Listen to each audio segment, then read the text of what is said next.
બંગડી લઈ લો બંગડી 1 number 2 number 24 number 36 number 3 number બોલો સાહેબ કેટલા નંબર ની આલો બંગડી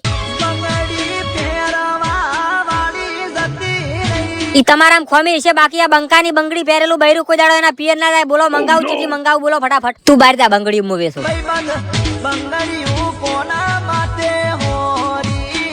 અલ્યા તારા બૈરા માટે એક બંગડી 2 લાખ ની આવે એક બંગડી લ્યો તો 5 વર્ષની ગેરંટી 2 બંગડી લ્યો તો 10 વર્ષની ગેરંટી આખો સેટ લ્યો તો આખી જિંદગીની ગેરંટી મારે કાયમનો ધંધો છે મન ના ખબર હોય બનતા ઓર્ડર નો ફોન આવ્યો હેલો બંગડી દુકાન વાળા બોલ્યા ઓવે બંગડી વાળો જ બોલું છું બૈરું જતું રહ્યું તમારી બંગડી પહેરીને ના જાય ભાઈ ખોટી વાત પડે મારી બંગડી પહેરેલું બૈરું કોઈ દાડો જાય નહીં બંગડી ચેલા વાળી પહેરાયેલી હતી બોલો બંગડી તો 3 રૂપિયાની પહેરાયેલી હતી એટલે તત 3 રૂપિયાનો ગેરંટો ના આવે ચિયા કોમથી બોલે છે આવી હુકી લુકવાટ બોલવીન 3 રૂપિયાની બંગડી પહેરાઈને ફોન કર્યો કે બૈરું જતું રહ્યું એમ છે નવરા બેઠા લ્યા અમે બોલ ભાઈ તારે બંગડી લેવાની છે કે નહીં લેવાની આ તો બહાર બેઠો ટોપલો લઈને આખી જિંદગી થી 2.5 લાખ ની બંગડી પહેરાયેલી છે 4 છે કોઈ દાડો ના જાય બોલ શું કરવાનું છે હું બૈરું લેતા આવું પેલો એટલે બંગડી વગર બૈરું ના આવે બોલ ઓર્ડર કરું પૈસા નહીં હમણે એટલે તો બૈરું જતું રહ્યું છે લે હેડ લે